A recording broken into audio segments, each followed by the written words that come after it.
धरती पर रहने वाले अपने आप को तैयार कर ले, एक बड़ा सौर तूफान धरती की तरफ बढ़ रहा है। धरती पर एक बड़ा सौर तूफान तेजी से आ रहा है, जिससे ग्रह पर सारे इलेक्ट्रॉनिक सामान और कम्युनिकेशन सिस्टम पर प्रभाव पड़ सकता है। हो सकता है जो हमारा कम्युनिकेशन सिस्टम है उस पर खासा असर पड़े।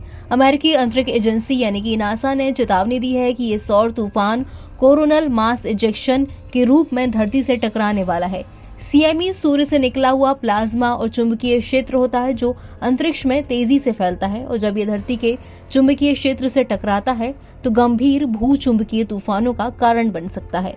ये सौर तूफान पृथ्वी के वर्तमान सौर चक्र के सबसे शक्तिशाली चरण में आ रहा है।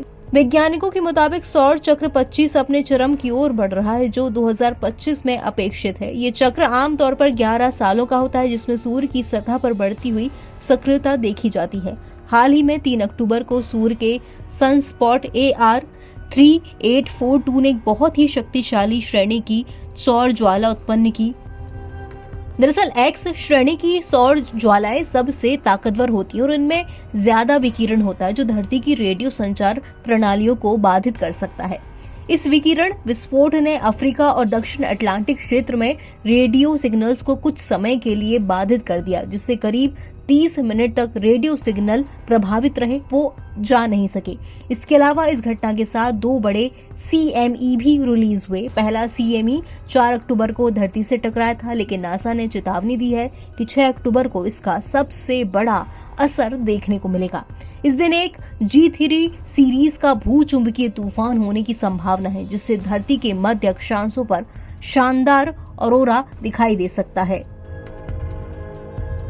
सौर तूफानों का असर धरती पर कई स्तर पर हो सकता है। ये तूफान विशेष तौर से सैटेलाइट संचार, GPS सिस्टम, पावर ग्रिड और रेडियो संचार को बाधित कर सकते हैं।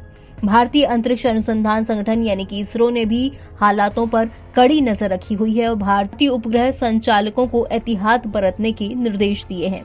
वैज्ञानिकों का मानना है कि इस तरह की घटनाएं आने वाले समय में और बढ़ सकती हैं, क्योंकि सौर चक्र 25 अपने चरम पर पहुंच रहा है। ये समय पृथ्वी के लिए महत्वपूर्ण है और तमाम संबंधित संगठनों को अलर्ट रहने की आवश्यकता है। इस तरह के सौर तूफानों के प्रभाव को कम करने के लिए अंतरिक्ष एजेंसियां कई तकनीकी कदम उठा रही हैं, जैसे कि सैटेलाइट ऑपरेटर अपने उपकरणों को सुरक्षित मोड में डाल सकते हैं। पावर ग्रिड कंपनियां अपने सिस्टम को संभालने के लिए एक्स्ट्रा तैयारी कर सकती हैं और वैज्ञानिक पृथ्वी के वातावरण में उत्पन्न हो सकने वाले प्रभावों का पहले से अनुमान लगाकर चेतावनी जारी कर सकते हैं। NBT ऑनलाइन की रिपोर्ट।